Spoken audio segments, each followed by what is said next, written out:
Rajasthan board के study के लिए हमारा चैनल सब्सक्राइब कीजिए और आने वाली क्लासेस को देखने के लिए बेल आइकन दबाइए, जिससे आपको क्लास का नोटिफिकेशन सबसे पहले मिल सके। चलो हम हमारी स्क्रीन पर चलते हैं। तो यहाँ पर मैं सबसे पहले आपको बता दूं कि आज हम कौन सा चैप्टर पढ़ने वाले हैं। आज हम पढ़ने वाले हैं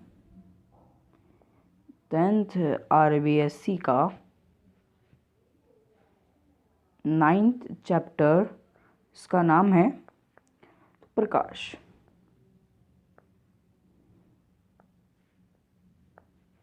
तो प्रकाश को पढ़ रहे हैं हम, तो सबसे पहले जानते हैं कि प्रकाश क्या होता है।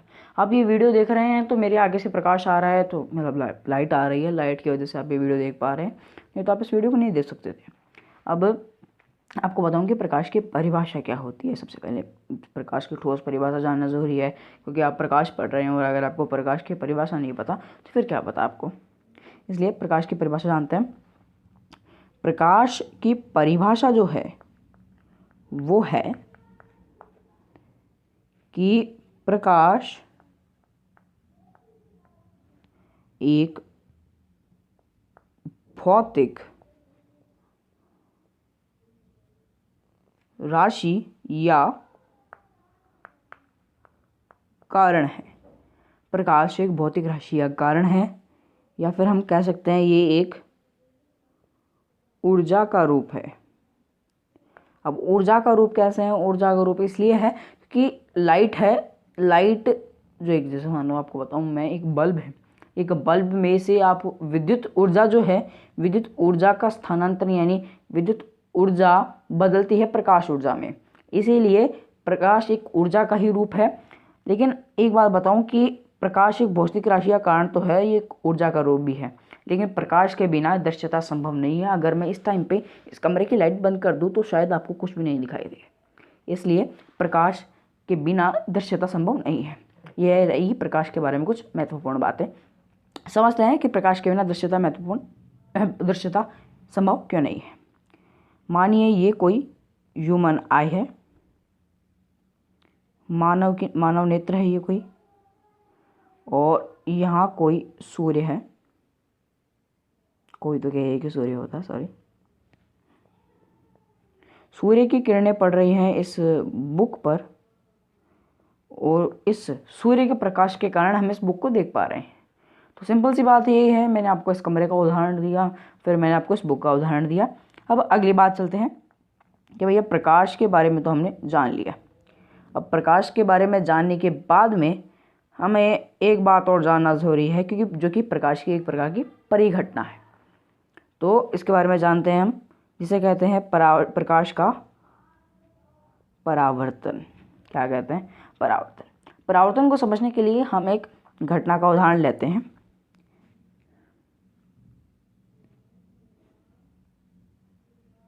मानते हैं ये कोई सरफेस है, कोई सतह है, जिसकी एक साइड में पॉलिश की हुई है और एक साइड चमकीली है। तो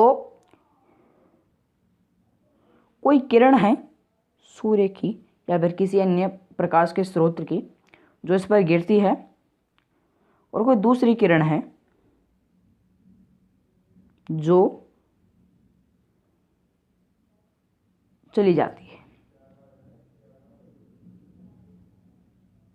एक किरण है जो इस पर गिरती है, और एक वही किरण है जो वापस यहाँ से चली जाती है। इतना आपको समझ में आ गया। अब आपको इस परिघटना का मतलब समझा था। परावर्तन किसे कहते हैं हम इस चित्र द्वारा समझेंगे कि जैसे मानिए ये कोई किरण है सूर्य की, वो इस चमकीली सतह पर गिरी और वापस उसी माध्यम में चली गई। उसी माध्यम में कैसे गई? वो आई हवा के माध्यम से, और हवा के माध्यम में ही वापस चली गई वो किरण। इसलिए अब हम इससे परावर्तन की परिभाषा को समझेंगे कि जब प्रकाश की कोई किरण किसी चमकीली सतह, वो चमकीली सतह जैसे कोई कांच हो सकता है या फिर कुछ भी हो सकता है, कांच हो सकता है जैसे मानो, या फिर कोई पत्थर हो गया जो चमकीला हो, उस पर से अगर वो किरण टकराए और वापस उसी माध्यम में लौट जाए, तो प्रकाश की इस घटना को हम परावर्तन कहते हैं। क्या कहते हैं हम इस घटना को? परावर्तन। अब इसे जानने के बाद में हम जानते हैं कि भैया परावर्तन की परिभाषा तो आपने पढ़ ली, लेकिन परावर्तन के कोई प्रकार होते हैं नहीं होते? जी बिल्कुल होते हैं। परावर्तन के 2 प्रकार होते हैं। परावर्तन के होते हैं 2 प्रकार। अब ये 2 प्रकार कौन कौन से होते हैं ये हम जानते हैं। परावर्तन का पहला प्रकार होता है नियमित परावर्तन, और दूसरा परावर्तन होता है विसरित परावर्तन। पहला कौन सा होता है? नियमित परावर्तन।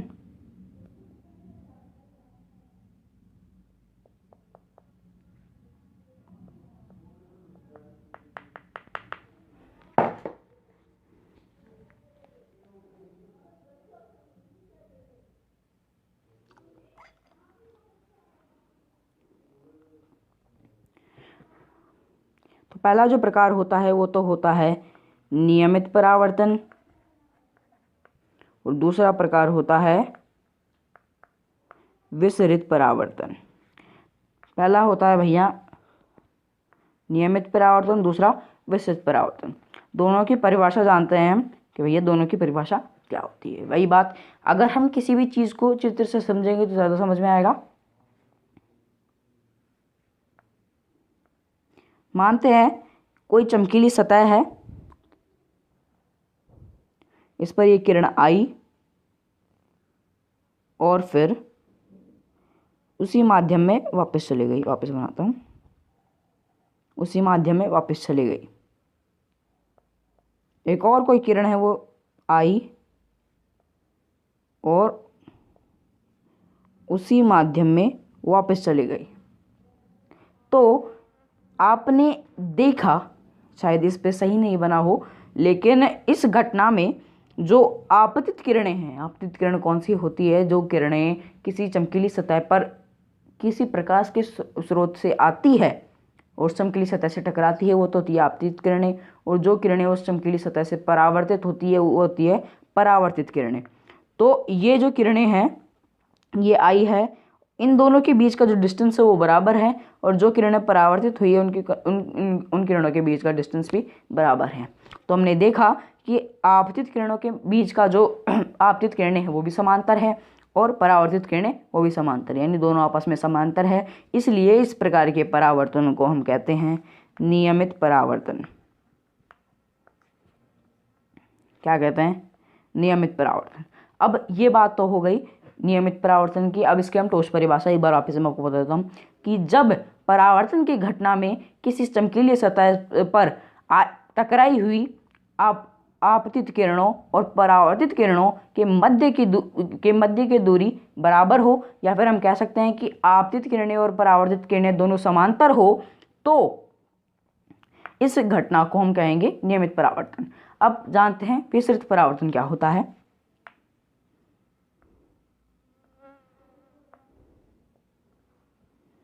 मानिए ये कोई किरण है, ये कोई चमकीली सतह है, इस पर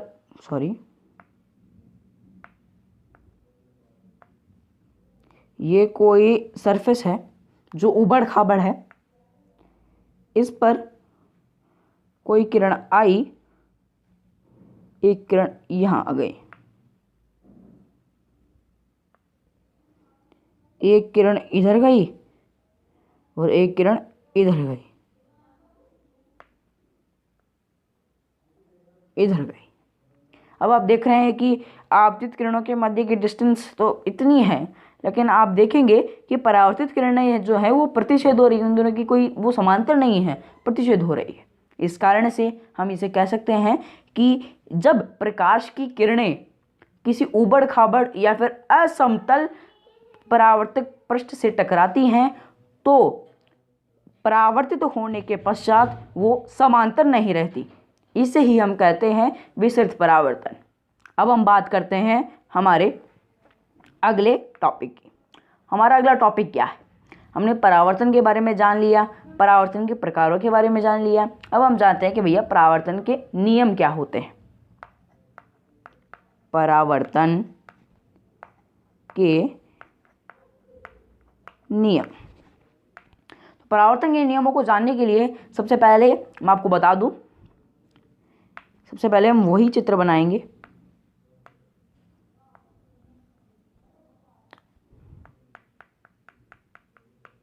ये कोई सतह है, इस पर ये किरण आपतित हुई, ये किरण परावर्तित हो गई और बीच में जो एक 90 डिग्री का कोण बनता है वो अभिलंब है। अब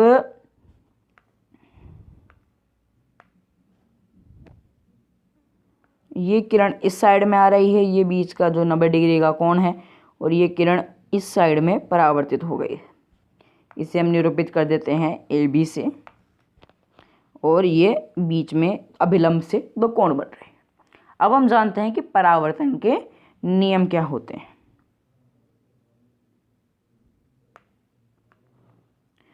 तो परावर्तन के नियम जानते हैं कि भैया परावर्तन के नियम क्या होते हैं। सबसे पहले मैं आपको चित्र दिखाता हूं।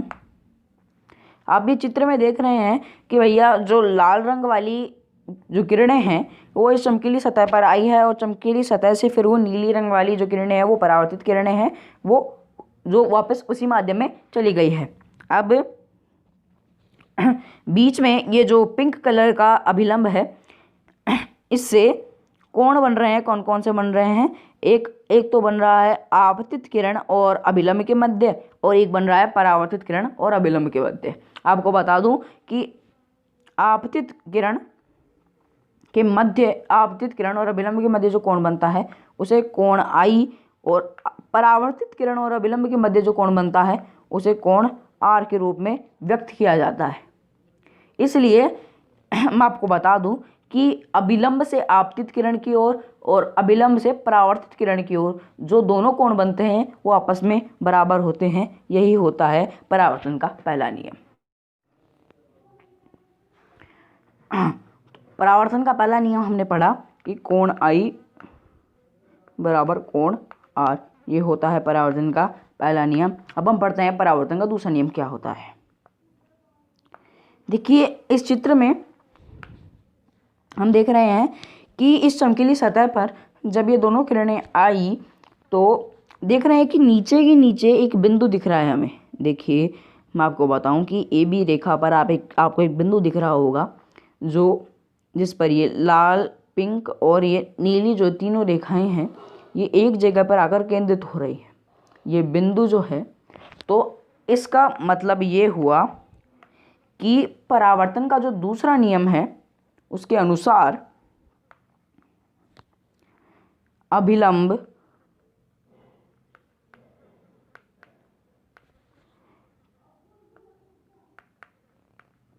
आपतित किरण और